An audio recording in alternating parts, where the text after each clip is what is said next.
Assalamualaikum warahmatullahi wabarakatuh. Halo KUJ Lovers. Thank you for watching dan selamat datang di acara KUJ Podcast, video podcast by KUJ. Dan di edisi pertama kali ini spesial, saya Yona Zinia sudah bersama dengan Bapak Muhammad Sarmuji MSI, di mana beliau adalah Ketua Umum dari Keluarga Alumni Universitas Jember. Dan kita sapa dulu ya. Assalamualaikum Pak Sarmuji. Waalaikumsalam Mbak Yona. Iya, terima kasih sudah meluangkan waktu. Oke. Nah, KUJ Lovers, kita langsung diskusi aja Pak, kita santai aja nih ya Pak ya. Kebetulan juga KUJ Lovers pengen tahu banyak nih tentang Ketua Umum dari KUJ sendiri. Nah, untuk Pak Sarmuji sendiri, dulu lulusan dari Fakultas Ekonomi ya Pak ya? Ya, Fakultas Ekonomi Universitas Jember angkatan tahun 92. Tahun 92. Nah, tidak perlu ditanyakan keluarnya kan? Mungkin nanti dibahas ya Pak ya. Nah, by the way kalau zaman dulu nih Pak, kira-kira ada pengalaman yang paling berkesan nggak sih Pak di zaman-zaman pas si kuliah dulu? Waktu kuliah sebenarnya berkesannya itu karena mahasiswa itu punya waktu yang cukup, waktu luang yang cukup, karena tidak seperti waktu SMA gitu kan, jamnya tertentu mulai pagi sampai siang gitu. Kalau kuliah ini kan jamnya tidak tertentu, ada jadwal-jadwalnya yang tidak mengharuskan orang untuk datang mulai pagi dari pagi sampai siang. Nah, itu ciri khas mahasiswa, sehingga waktu-waktu luang itu dipakai untuk apa? Waktu luang itu ya sebagian orang mungkin bermacam-macam lah. Kalau saya memang waktu itu berorganisasi di organisasi ekstra universiter. Nah, itu yang kesan yang sejak awal saya miliki itu ya, saya banyak berkecimpung di organisasi, terutama organisasi ekstra universiter. Sebenarnya saya berorganisasi juga bukan hanya waktu mahasiswa. Waktu SMA pun saya berorganisasi juga di intra sekolah, OSIS dan macam-macam, itu saya berorganisasi. Tapi saya merasakan memang ada perbedaan antara organisasi OSIS dan organisasi waktu di mahasiswa, itu ada perbedaan yang signifikan ya. Nah, kemudian masih nyambung nih di masa-masa muda Pak Sarmuji dulu ya. Kan kalau anak-anak muda sekarang, anak-anak milenial tuh banyak yang galau nih Pak Sarmuji. Mungkin termasuk saya dan teman-teman KUJ Lover yang milenial gitu ya. Biasa kan mungkin banyak orang bilang kalau masa-masa muda itu secara mental, kepribadian dan juga finansial itu kan masih belum stabil gitu. Nah, ada kiat-kiat nggak mungkin zaman dulu kalau misalnya galau nih, pernah nggak sih Pak Sarmuji tuh galau atau mungkin pernah survival, terus cara mengatasi kegalauannya itu gimana? Perasaan zaman dulu itu saya waktu kuliah, kata galau itu belum masuk serapan bahasa Indonesia. Baru sekarang ya Pak? Jadi saya belum menemukan kata galau itu dalam aktivitas keseharian saya. Nyaris sebenarnya saya tidak pernah galau urusan pribadi ya, nggak tahu. Saya nggak tahu masing-masing orang ya. Saya nggak galau karena saya waktu itu nggak punya pacar ya kan. Nggak punya pacar nggak mungkin galau. Orang kalau galau itu ya punya pacar. Terus apalagi kalau punya pacar diputus tuh galau. Atau banyak cabangnya gitu. Banyak cabangnya galau, mengatur kapan harus ke sana, kapan harus ke sini galau gitu. Saya menemukan adik kelas saya diputus pacar betul-betul galau. Saya heran, ini nggak punya pacar aja nggak apa-apa kok diputus pacar terus galau. Ini kan tingkatannya mestinya paling galau itu harus orang yang tidak pernah punya pacar, itu galau beneran. Tapi kalau orang sekali diputus pacar kan paling nggak dia sudah pernah pacaran gitu. Jadi ya karena saya tidak pernah, waktu itu saya tidak punya pacar, tapi kebetulan saya tidak galau meskipun tidak punya pacar. Jadi galau tidak masuk dalam kamus pribadi saya waktu itu. Saya ingat-ingat sampai sekarang, apa yang buat saya galau itu. Bahkan nilai saya jelek pun saya tidak galau.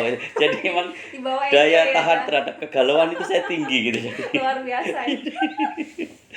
Daya tahan terhadap kegalauan itu tinggi saya. Resisten saya terhadap kegalauan ya. Kayak mungkin butuh dilawan ya. Mungkin kalau kerasa nggak enak, harus punya kegiatan yang positif mungkin biar lebih produktif gitu ya. Iya, waktu itu kita habiskan untuk bercengkrama, ngobrol dengan kawan-kawan di warung kopi. Warung kopi di UNED itu waktu itu kan seperti second university ya, seperti kampus kedua gitu. ngobrol apa saja itu, ngobrol urusan rasan-rasan politik, ngobrol pelajaran, pelajaran malah jarang diobrolkan di warung kopi. Ya urusan negara dirasani di warung kopi, tokoh politik dirasani di warung kopi.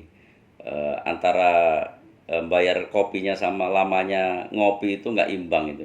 Itu harusnya diusir di waktu itu penjual kopi terus menarik bayaran yang lebih tinggi atau mengusir alternatifnya. Karena ngopi habis Rp500 itu bisa 4 jam sendiri itu. Nah, itu kan nggak cocok tuh, nggak nyucuk dengan harga kopinya gitu. Jadi itu Mbak Yona. Jadi kalau galau saya ingat-ingat apa waktu mahasiswa rasanya belum ada kegalauan. Tapi kalaupun ada peristiwa yang menarik yang menguras pikiran saya ada karena saya aktivis mahasiswa di organisasi pasti ada gejolak, ada ya dalam tanda petik ada perselisihan itu memang saya alami itu dan menguras energi dan pikiran saya waktu itu. Tapi kalau kegalauan yang bersifat pribadi sepertinya belum ada. Soal cinta-cinta itu enggak banget Cinta-cinta untuk enggak, Pasar Muji. cinta-cinta enggak. Jadi kalau Meskipun saya bisa membuat puisi, tapi saya cinta-cinta itu belum saya alami waktu itu. jadi orang puitis nggak mesti galau guys. Nah tapi Pak, ini menarik nih kan, Bapak dulu memang aktivis ya, apa namanya, aktif berorganisasi juga. Nah mungkin ini sih Pak, kalau galau tadi mungkin sekarang itu karena memang banyak yang bilang galau dan lebih meluas ya Pak. Mungkin lebih ke ini sih, pencarian jati diri sih kalau mungkin Oke, sekarang anak-anak oke, ya. ya, Mungkin ya. bisa diberikan kiat-kiat untuk merubah mindsetnya teman-teman milenial muda itu. Ya, Muji jadi gimana? gini. Biar bisa Oke, sesukses jadi Pasar Muji. orang itu galau atau periode biasa disebut psikolog itu, biasa periode topan dan badai itu ketika remaja menginjak ke dewasa. Pada saat itu dianggap anak-anak juga mereka tidak mau, dianggap dewasa tapi pikirannya masih terbawa pikiran anak-anak gitu. Kadang-kadang mau sendiri, mau tidak mau diatur dan sebagainya. Itu memang menjadi fase kegalauan. Fase kegalauan itu bisa terjadi itu kalau kita itu tidak punya beban yang memang harus kita pikirkan menyangkut tanggung jawab bersama. Satu contoh, orang desa itu jarang mengalami kegalauan. Karena apa? Masa-masa remaja mereka itu mereka mendapatkan beban untuk kehidupan bersama, meskipun kehidupan bersama itu dalam lingkup keluarga misalkannya. Anak-anak desa itu usia 14 tahun, 15 tahun waktu itu sudah ke sawah, meskipun dia juga juga apa namanya sekolah. Kenapa ke sawah? Artinya waktunya itu juga habis untuk memikirkan kapan harus mencari rumput kalau yang punya sapi, kapan harus membantu orang tua ke sawah, matun, nandur dan sebagainya. Waktunya itu habis untuk memikirkan kehidupan komunal gitu. Jadi kegalauan itu menjadi lebih rendah. Orang yang memiliki tanggung jawab lebih di masa remajanya itu jarang mengalami kegalauan. Meskipun tanggung jawabnya itu hanya sekedar dibebani, hari ini kamu harus ngisi kamar mandi ya. Sekarang ngisi kamar mandi nggak usah diisi, udah ada sanyu. Tapi dulu kan harus pakai timba gitu. Ya. Yang penting sebenarnya pada anak-anak muda dan mungkin juga orang tua juga perlu anak-anak itu yang fase-fase kegalauan usia 13 sampai usia 21 misalkan itu kasih tanggung jawab tertentu supaya ada beban pikiran yang beban pikiran itu tidak dialokasikan untuk memikirkan hal-hal yang lain gitu. Itu menurut saya sih, menurut saya. Oke. Jadi intinya harus produktif guys. Jadi jangan ngelamun. Kalau nggak siap pacaran, nggak siap sakit hati nggak usah dia. Kayak Pasar Muji nih. Dulu nggak punya pacar tapi aktif berorganisasi gitu. Tapi kalau itu nggak harus ditiru ya, nggak Nggak punya harus pacar ya. itu nggak harus ditiru. Kalau memang mampu punya pacar atau bahkan mampu nikah ya boleh gitu. Boleh lah ya. Boleh. Oke, Pak. Nah, Saya nggak mampu kebetulan dan mungkin nggak ada yang berminat waktu itu, jadi ya saya itu terpaksa nggak punya pacar karena itulah. mungkin banyak pilihan, Pak. Hmm. Oke, Pak, kita lanjut ya. Nah, Bapak ini kan sekarang sebagai anggota Dewan, anggota DPR RI Komisi 11 ya, Pak ya. Dan juga menjabat sebagai Ketua DPD Golkar Jawa Timur. Nah, ini kan udah suatu jabatan dan tanggung jawab yang cukup sibuk nih, Pak. Oke. Nah, terus kok mau sih, Pak, jadi ketum KUJ nih? Nah, kita pengen tahu nih Gimana? Iya, saya ingin cerita. Waktu itu saya temui, tepatnya dipanggil sama beberapa senior Universitas Jember yang ada di Jakarta. Saya ditanya, mau nggak nyalon menjadi Ketua Umum KUJ menggantikan Mas Ali Maskur Musa, karena Mas Ali Maskur Musa sudah 2 periode, sudah waktunya sudah cukup gitu. Saya waktu itu mikir, memang apa pentingnya saya waktu itu, memang apa pentingnya Ketua Umum KUJ? Terus saya kemudian, "Ya, penting lah," katanya. "Iya, pentingnya apa?" katanya gitu.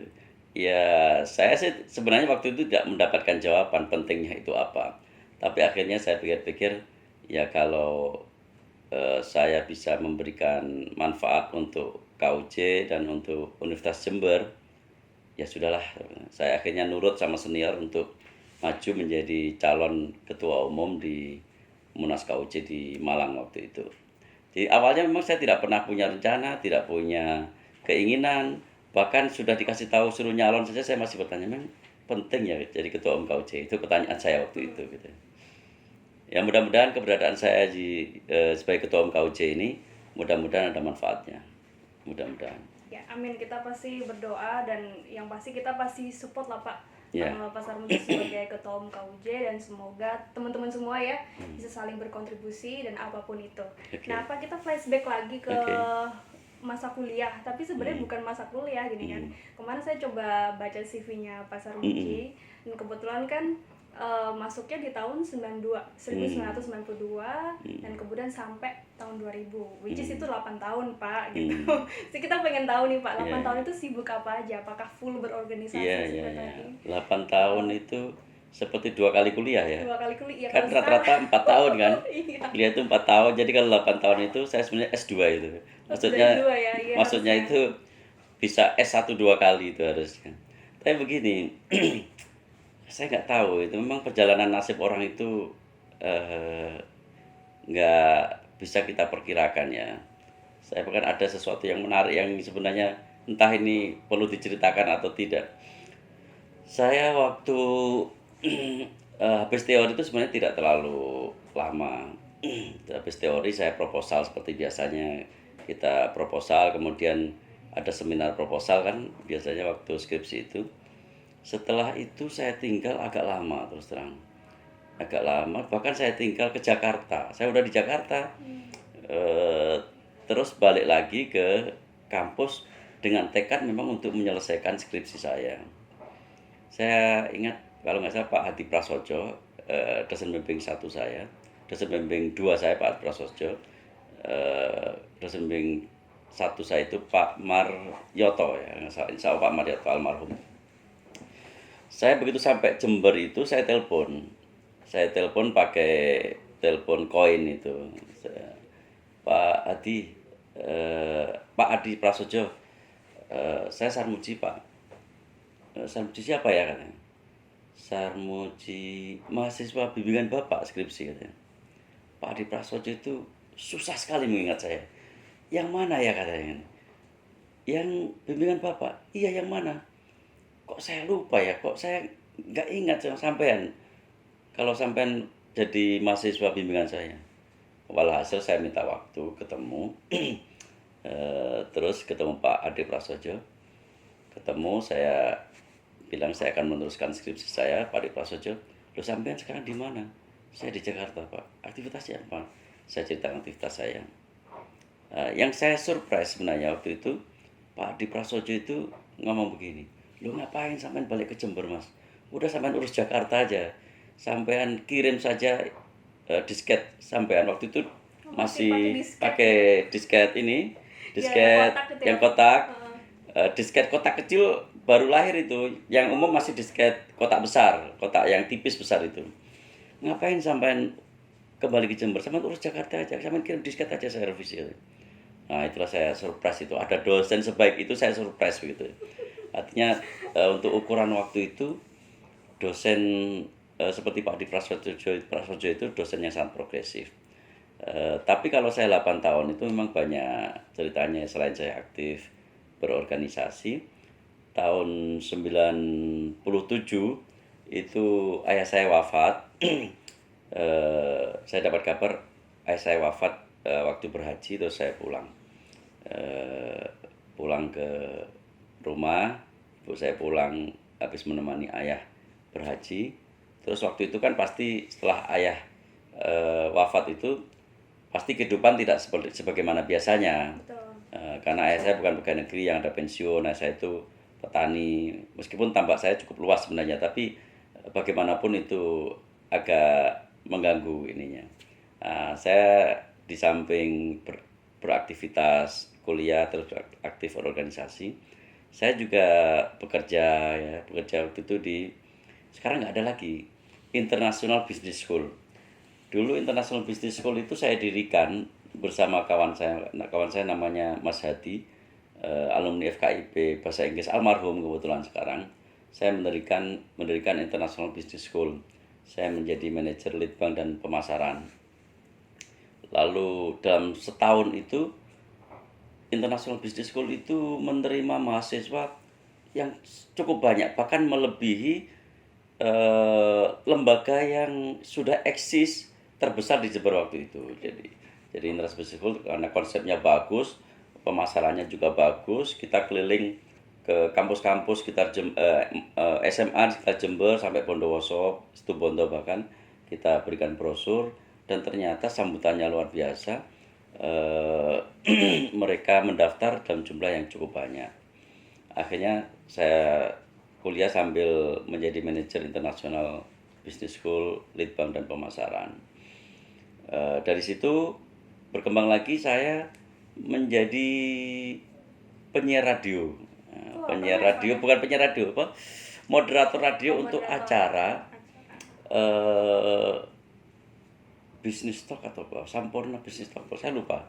Acaranya itu acara tentang bisnis, sponsornya Sampurna di Kiss FM. Oh, di Kiss FM. Kiss FM. Moderator Kiss FM, guys. Jadi moderator radio Kiss FM waktu Jember itu. Ya. Waduh, itu. Dan saya dapat honor per minggu itu kalau nggak salah, saya lupa, kalau nggak salah itu entah 25.000, entah 50.000. Tapi zaman segitu kan Zaman segitu lumayan, karena kiriman saya di awal-awal kuliah itu 70.000 itu sudah cukup waktu itu. 70.000 itu sudah cukup di awal-awal ya, bukan di akhir kuliah ya. Ingat di awal-awal kuliah. 70.000 itu sudah cukup, bahkan lebih dari cukup. Di situ saya kuliah sambil ya nyambi, dapatkan penghasilan sedikit-sedikit yang kemudian saya bisa menyelesaikan kuliah meskipun saya ke Jakarta terlebih dahulu. Ke Jakarta saya berorganisasi, balik ke Jember saya menyelesaikan kuliah, balik ke Jakarta saya kuliah lagi. Jadi meskipun saya itu terakhir lulusnya, kalau dihitung kuliah S2-nya termasuk ya agak awal-awal juga ya. Nah, jadi begitu selesai kuliah S1 yang 8 tahun itu, saya kemudian segera langsung S2 gitu. Dan cerita tentang 8 tahun ini ya ada uniknya juga, cuman nanti khawatir ditiru oleh mahasiswa sekarang. Karena batas waktu mahasiswa itu kan cuma 7 tahun. 7 tahun, oke. Nah, bisa 8 tahun itu kan sesuatu sebenarnya. Iya, iya. Sebenarnya.